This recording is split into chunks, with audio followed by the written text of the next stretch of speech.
Olá, tudo bem? E aí, como vocês estão? Sejam bem-vindos a mais uma videoaula de língua portuguesa. Eu sou a professora Joyce e nós vamos estudar aí a última aula, a terceira do material 3. Ah, professora, eu não vi as aulas anteriores ainda. Então corre, assista a aula 1, em que nós falamos justamente de uma introdução. Lembra a diferença do sentido conotativo e denotativo? Que o denotativo é o sentido literal e o conotativo é o sentido figurado. Na segunda aula, que foi a aula 2, nós vimos como que esse sentido figurado pode se manifestar nas figuras de linguagem. Olha de onde vem a palavra figura, de figurativo, de figurado. Então, nós estudamos na aula anterior as principais figuras de linguagem, tá bom? E nessa agora eu convido vocês a fazerem os exercícios junto comigo, as atividades. Ah, eu já fiz, professora. Que ótimo! Vamos revê-los? E mais um momento para você fixá-los então. Ah, eu não fiz. Façam então. Faça e mande para o seu professor, tá bom? Então vamos lá, olha. Aqui eu tenho então, tá? Identifique as figuras de linguagem, comparação e metáfora presentes nos versos a seguir. Gente, o que é comparação e metáfora? Vocês se lembram? Então, as duas são próximas, são parentes. Na comparação, eu comparo dois elementos. Pode ser duas pessoas, duas coisas, dois sentimentos, duas ações. Eu estou comparando dois elementos. Eu estou mostrando o que é que tem em comum os dois. E então eu mostro o que os dois têm em comum, né? Além disso, eu vou ter um elemento de comparação, uma palavra que evidencia essa comparação. Como, o que nem, o feito, são os mais básicos. E a metáfora, professora? A metáfora é a prima rica da comparação. A metáfora, nós vimos aí que ela é mais figurada, porque ele não vai ter esse como, né? Na metáfora, por exemplo, se eu falo, né, nossa, ele é um anjinho, quer dizer que ele é muito gentil, muito bonzinho, muito educado. Não tem como ele ser um anjinho de verdade. Ele não vai ter a asinha, ele não vai ter a auréola, ele não vai voar, certo? Então não dá para ele ser um anjinho. Quando eu faço isso, se eu falo, ele é doce, ele é bonzinho como um anjinho, tem uma comparação. Se eu digo, ele é um anjinho, se torna uma metáfora, tá? Então, na metáfora, cabe ao leitor deduzir, tentar ver o que é que eles têm em comum, o que esses dois elementos têm em comum, e gera múltiplas interpretações. E por isso que eu falei que é mais rico, tá? Mais rico de sentido, porque ele é mais figurado, tá bom? Então, vamos lá. O Leão é um poema do Vinícius de Moraes. Leão, leão, leão, rugindo como trovão, deu um pulo e era uma vez um cabritinho montês. Leão, leão, leão, tua goela é uma fornalha, teu salto uma labareda, tua garra uma navalha, cortando a presa na queda. E assim continua o texto, tá? Onde que está a comparação? Vocês acharam? Olha, leão, leão, leão, rugindo como o trovão. Então, o barulho do leão, o rugido dele, se parece, tem algo em comum com o trovão. Então, os dois, eu tenho como aí, o elemento de comparação, ó, o como, que é muito importante. Então, esse como mostra que eu estou comparando. Então, o barulho é tão forte, tão alto, ou tão assustador como um trovão. Aqui nós temos, então, a comparação. E a metáfora? Olha lá mais para baixo. Tua goela é uma fornalha. É impossível a goela ser uma fornalha. Metáfora, tá? Então, o que elas têm em comum? Por que a goela seria uma fornalha? Porque as duas são quentes, as duas são assustadoras, né? As duas devoram tudo, vamos dizer assim, né? O teu salto uma labareda, o teu salto é muito rápido como surge uma labareda. Eu tenho várias interpretações. Teu salto, né, é como se ele queimasse, né? Como se fosse perigoso como uma labareda, né? A tua garra, uma navalha. Então aqui já a interpretação é mais óbvia. Então a garra dele corta como uma navalha que é super afiada. Então os dois são muito cortantes. Bem, no 2 eu tenho então, olha, identifique a figura de linguagem presente nos versos a seguir. Trata-se de personificação, comparação ou metáfora? Então aqui a gente já falou de comparação e metáfora, certo? O que seria então a personificação? Personificação, lembra? Persona, pessoa, ficação, transformação. Então é quando eu transformo aí, dou características humanas para objetos, para animais, ou quando eu dou características de seres animados para seres inanimados. Vitrines, olha lá. Os letreiros a te colorir, também posso ver as vitrines te vendo passar. Peraí. Como que a vitrine vê alguma coisa? Vitrine não tem olhos, vitrine não vê. Então, eu estou fazendo uma personificação. Essa característica não é própria da vitrine, né? A vitrine não vê ninguém. Ela não é um animal, uma pessoa para enxergar. Ela não tem olhos. Tudo bem? B. Eu faço versos como quem chora desalento, de desencanto. Fecha o meu livro se por agora não tens motivo nenhum de pranto, tá? Do Manuel Bandeira. Quando ele fala, olha, eu faço versos como quem chora de desalento, de desencanto, ele está fazendo uma comparação. Olha o como, gente. Então, olha, o jeito dele fazer versos é parecido como quem chora de desalento e desencanto. Eles têm algo em comum. Então, ele está comparando, certo? Eu tenho como comparação. E o de baixo, meu verso é sangue, volúpia ardente, tristeza esparsa, remorso vão, dói-me nas veias, amargo e quente, cai gota a gota do coração. Mais um trecho do Manuel Bandeira. Então, falando que o verso dele é sangue. O meu verso é sangue. Impossível o verso ser sangue. Eu tenho aqui uma metáfora. O que tem em comum entre o verso dele e o sangue? Né? É como se tivesse vida, como se estivesse dando vida para as coisas. Né? Volúpia ardente, muita emoção, tristeza esparsa, remorso vão. Então, ele está mostrando aí as diferentes sensações que podem gerar o seu verso. Tudo bem?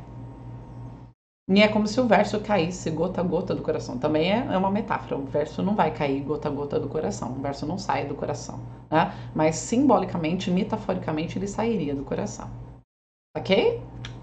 Vamos para 3, então. Olha, há uma certa dificuldade em se fazer referência à morte. Erro não é? Falar que alguém morreu assim é algo difícil para nós. Há expressões que causam menos impacto, então. Por exemplo, ele se foi. Né? Quando você fala, ele se foi, né? É um jeito mais sutil, mais delicado de dizer que alguém morreu. Essas formas mais delicadas para transmitir ideias desagradáveis são chamadas de eufemismos.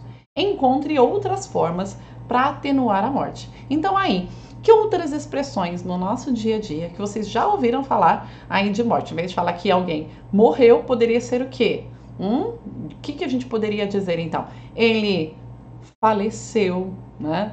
Ele não está mais entre nós, ele foi para os braços de Deus, ele se encontra com Deus, certo? Ele foi para o outro lado. São várias expressões que nós vemos com frequência para pessoas que querem falar da morte, mas usando um eufemismo, tá? Eufemismo é só para a morte, professora? Claro que não, tá? Eu tenho eufemismo para várias coisas.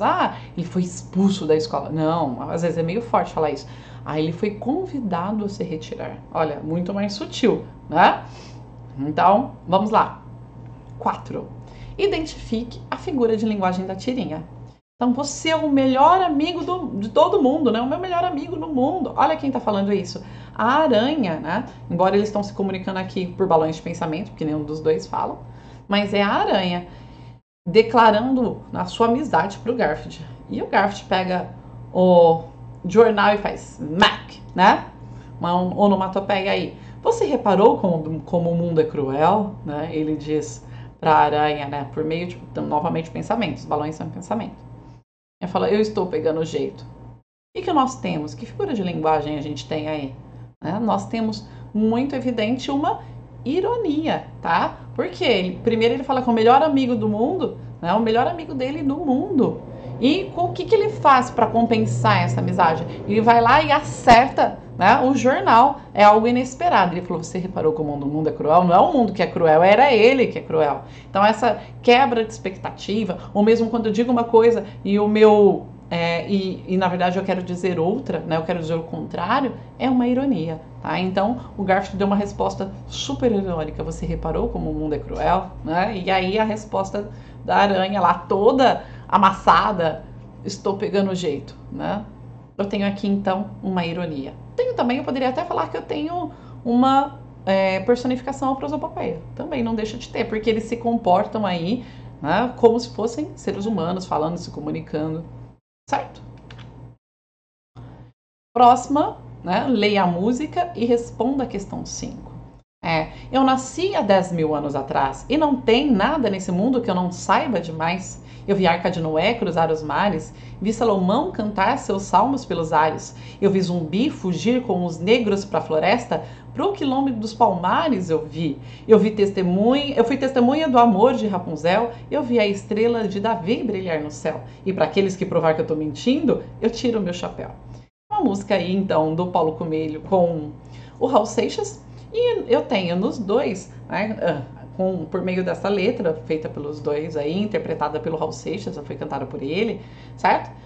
Uma mensagem, ó, eu nasci há 10 mil anos atrás, né? Ele tá falando o quê? Que ele é muito antigo. E aí ele dá vários exemplos de coisas que ele viu, né? Mas tem como alguém nascer há tanto tempo assim, gente, há 10 mil anos, está vivo ainda, de ter visto tudo isso, visto a Arca de Noé, o Salomão, o Zumbi de Palmares, né? Foi testemunha do amor de Rapunzel. Então, aí ele fala que se alguém provar, ele tira o chapéu. Mas o que ele quer dizer? Que ele é muito antigo, né? Olha, eu sou muito antigo, muito antigo.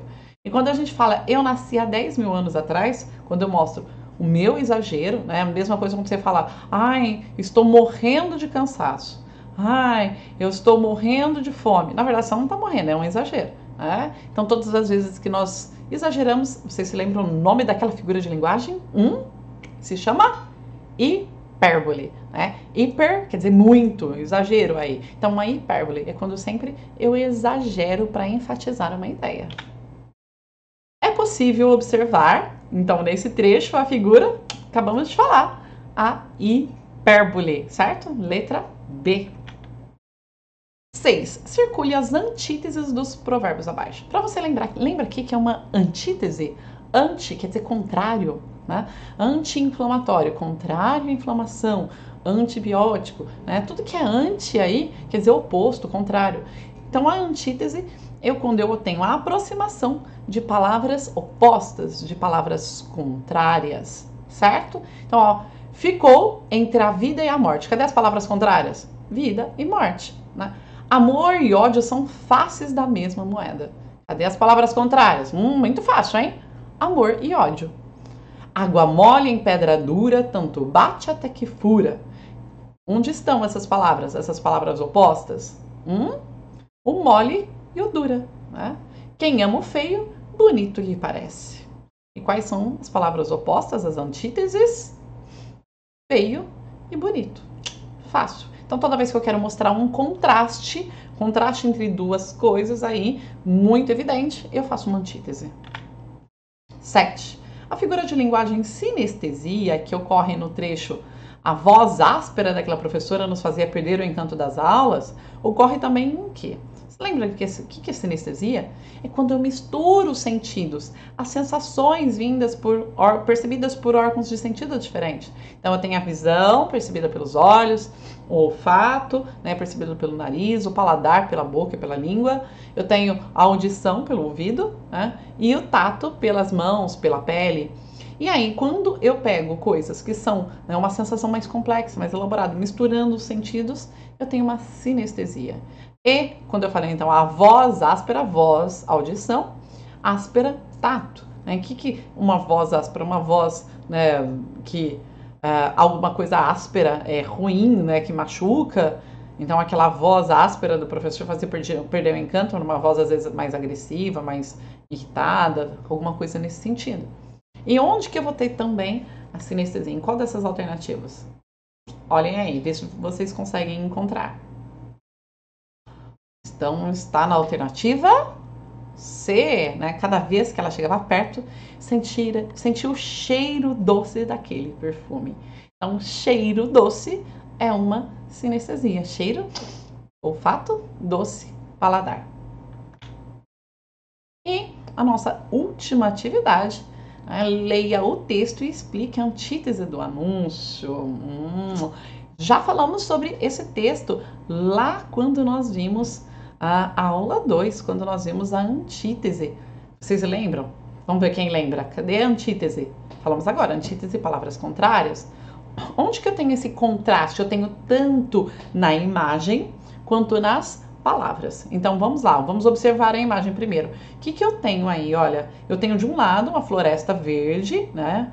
embora está tendo aí, parece um foco de queimada, com um pouquinho de fumaça nela, mas tem uma floresta que está verde e lá em cima tem uma floresta que está o quê? Queimada, né? Devastada. Então eu tenho a oposição entre a floresta, né, rica e a floresta natural e a floresta destruída. Essa oposição na imagem ela vai aparecer também aqui na frase, ó, Amazônia, pobre selva rica. Cadê as palavras opostas? O pobre e rica, né? Uma selva rica, porque é uma selva rica de quantidade de animais, quantidade de espécies vegetais, tem uma biodiversidade incrível, né? É a maior floresta natural aí do mundo. Mas por que ela é pobre também? Porque ela está sendo cada vez mais destruída, certo? Então, esse pobre selva rica, ao mesmo tempo que ela é rica, mas ela é pobre. Pobre no sentido de coitada, né? No sentido de sofrimento, de tudo pelo qual ela está passando. Tudo bem? Certinho? Espero que vocês tenham gostado. Como eu disse antes, não fez essa atividade? Faça sim. Né? Aproveite, ficou com dúvida em alguma, reveja a explicação e a gente se vê então numa próxima aula, aí então já com o material 4, tá bom? Um beijo, a gente se vê então, até mais.